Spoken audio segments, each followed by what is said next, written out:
In this video, we will be learning about the Hanford site, where we will explore why this site is called America's most toxic site.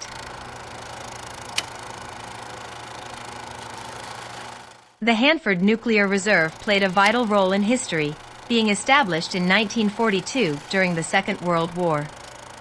The site's main role was to produce plutonium, a radioactive chemical used to create nuclear weapons.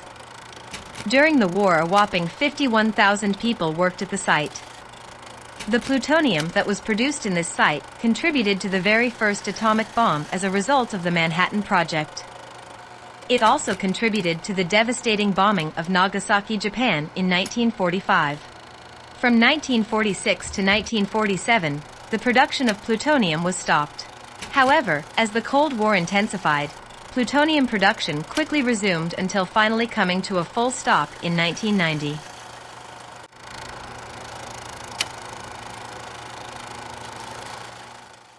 The location of the site is in south-central Washington. This site was chosen for its isolation from the populated areas, cooling from the Columbia River, and electrical power from Grand Coulee and Bonneville dams. However, the land was originally home to the Wanapum Indian tribes, who were forced off of this land. A member of the Wanapum Indian tribe discusses that his elders were told that this would only last until the Second World War. Time has passed, and the borrowed land is still not returned to its original owners.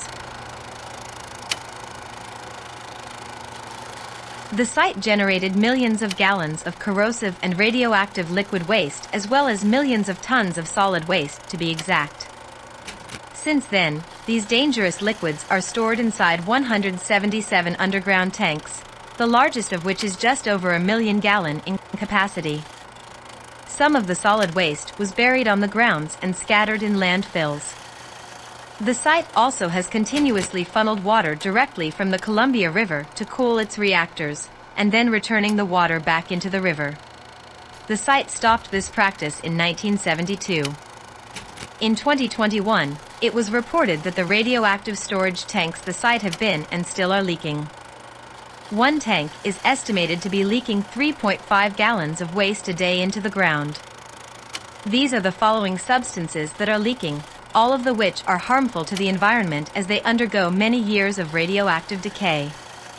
To give you some perspective, iodine-90 has a half-life of 15 million years, meaning in 15 million years, the chemical will diminish to half its original amount through the process of radioactive decay.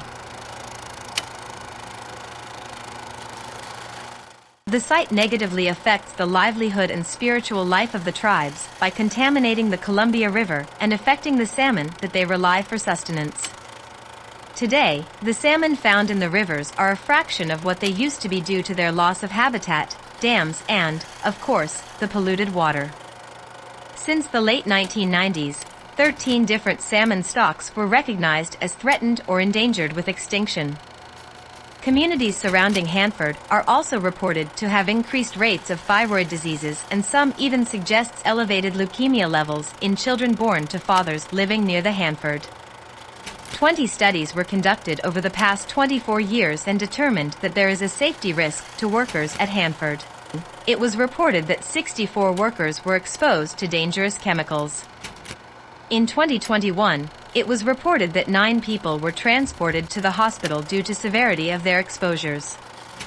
An extensive schedule for cleanup was established in 1989 under the terms of a pact called Tri-Party Agreement. They promised to demolish most of the structure, vitrifying some of the liquid waste, to treating the contaminated groundwater, and more. The original plan was expected to take 30 years. However, most of the promises remain unfinished. It was reported that the cleanup is to be expected another 75 years to finish. Additionally, the then estimated $4 billion is now estimated to cost $16.8 billion. As you can see, the site affects the environment, Columbia's marine life, and the health and well-being of the community, and will continue to do so until the completion of the cleanup. What are your thoughts? Why do you think the cleanup is taking so long? Do you think it will ever finish? Thanks for listening.